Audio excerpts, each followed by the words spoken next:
అండి, నమస్తే. నేను మీ అన్నపూర్ణ. ఈరోజు మనము క్యాబేజీ కోడిగుడ్డు ఫ్రై చేసుకుందామండి. చాలా టేస్ట్ బాగుంటుంది. ఇగో క్యాబేజీ తోటి నేను ఒక హాఫ్ కిలో క్యాబేజీ తీసుకున్నానండి. నేను 3 కోడిగుడ్లు తీసుకున్నానండి. నేను ఫ్రై చేసి చూపిస్తానండి. చాలా చాలా టేస్ట్ బాగుంటుందండి. పొద్దున్న తొందరగా అయిపోతుందండి. పిల్లల బాక్సులకు మాత్రం తొందరగా అయిపోయిందండి ఫ్రై. ఒకసారి టేస్ట్ చేయండి, నేను చూసి చూపిస్తాను. స్టవ్ ముట్టించుకొని బాండి పెట్టుకున్నానండి. నూనె పోసుకుంటున్నాను. ఇవ్వండి, నేను 3 స్పూన్లు నూనె వేసాను. ఇవ్వండి, నూనె వేడైపోయింది. ఇప్పుడు ఆవాలు, జీలకర్ర, పచ్చనిపప్పు వేసుకుంటున్నానండి.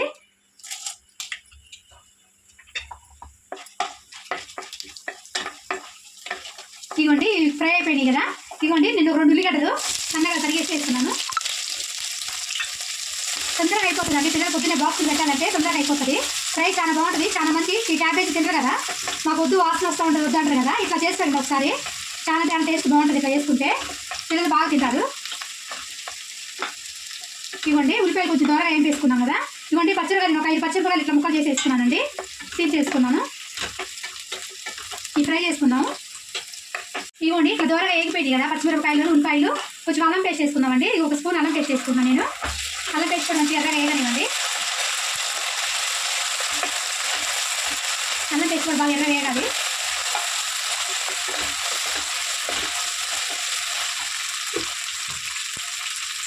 ఇవ్వండి, అల్లం పేస్ట్ వేగిపోయింది కదా. ఇప్పుడు కొంచెం పసుపు. ఇవ్వండి, 1 స్పూన్ పసుపు వేసుకున్నాను నేను.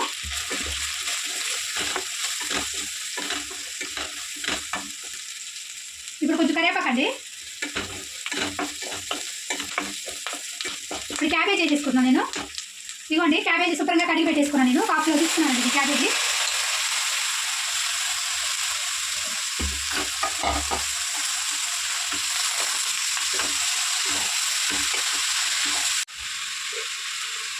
ఇవ్వండి, 1 స్పూన్ ఉప్పు వేస్తున్నాను నేను. కొంచెం వేస్తాను. మీరు ఉప్పు మీరు తిని బట్టి వేసుకోండి, మీ టేస్ట్ని బట్టి. మా ఇంట్లో కొంచెం ఉప్పు తక్కువ తింటామండి మేము, అంటే కొంచెం తక్కువ వేస్తాను నేను. అక్కడ కలిపేసేసేయండి. కొంచెం మగ్గిపోతుంది, కిందకి వెళ్ళిపోతుంది మొత్తం. ఇలా పెట్టేసేయండి. అప్పుడే మూత పెట్టకండి, దీంట్లో స్మెల్ మొత్తం పోతుంది. మూత పెడితే స్మెల్ అంతా లోపల ఉండిపోయిందండి. మూత పెట్టకుండా కొంచెం ఫ్రై అయితే స్మెల్ మొత్తం పోతుంది. ఇవ్వండి, బాగా క్యాబేజ్ అంతా కింద ఉడికిపోయింది కదా. ఇట్లా అయిపోయింది కదా. ఇంకొంచెం ఉడకాలండి. ఇప్పుడు మనం మూత పెట్టేసుకుందాం. ఇప్పుడు దాకా మూత వేసుకోలేదు కదా, స్మెల్ అంతా పోతుంది మూత వేసుకోకుండా ఫ్రై చేసుకుంటే. ఇప్పుడు మూత పెట్టేసుకుందాం, మగ్గిపోతుంది. ఇట్లా మంట తగ్గించేసుకొని మీడియంలో పెట్టుకొని మూత పెట్టేసుకున్నాము. ఒకసారి చూసుకుందామండి. ఇవ్వండి, బాగా మగ్గిపోయింది చూసారా. ఇవ్వండి, మొత్తం మగ్గిపోయింది.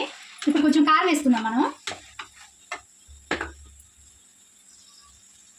కారం మీ టేస్ట్ని బట్టి వేసుకోండి. నేను 1 స్పూన్ వేసుకుంటానండి. మరి కొత్త కారం, బాగా కారం ఉంది. మీ టేస్ట్ని బట్టి వేసుకోండి. మనం ఇందాక పచ్చిమిరపకాయలు కూడా వేసుకున్నాం కదా.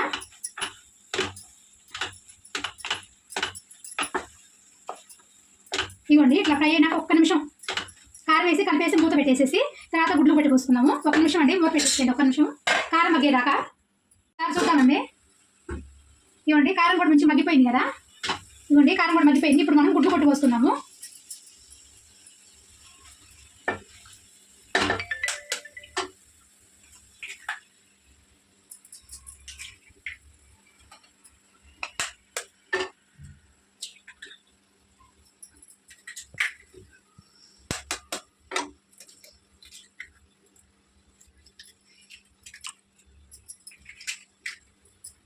ఇవ్వండి, నేనైతే 3 గుడ్లు వేసుకున్నానండి. ఇది మీ ఇష్టం అండి, మీరు ఎన్ని గుడ్లైనా వేసుకోవచ్చు. ఇప్పుడు దాన్ని కలపకుండా మూత పెట్టేద్దామండి. సిమ్లో పెట్టేసి పోయి మూత పెట్టేసుకుందాం. ఒకసారి చూద్దామండి. ఇవ్వండి, గుడ్డు మొత్తం ఉడికిపోయింది కదా. ఇప్పుడు కలిపేసుకుందాము.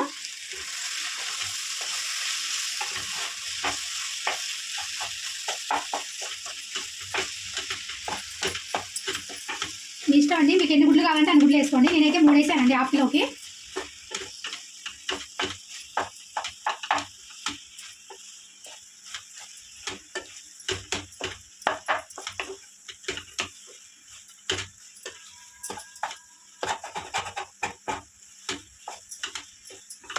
ఇట్లా కలిపేసేసుకోండి. ఇట్లా కలిపేసుకున్న తర్వాత కొంచెం ధనియాల పొడి, చిలకడ పొడి వేద్దామండి. ఇప్పుడు ఇవ్వండి, 1 స్పూన్ నేను ధనియాల పొడి వేస్తున్నాను. ఇవ్వండి, 1 స్పూన్ జీలకర్ర పొడి.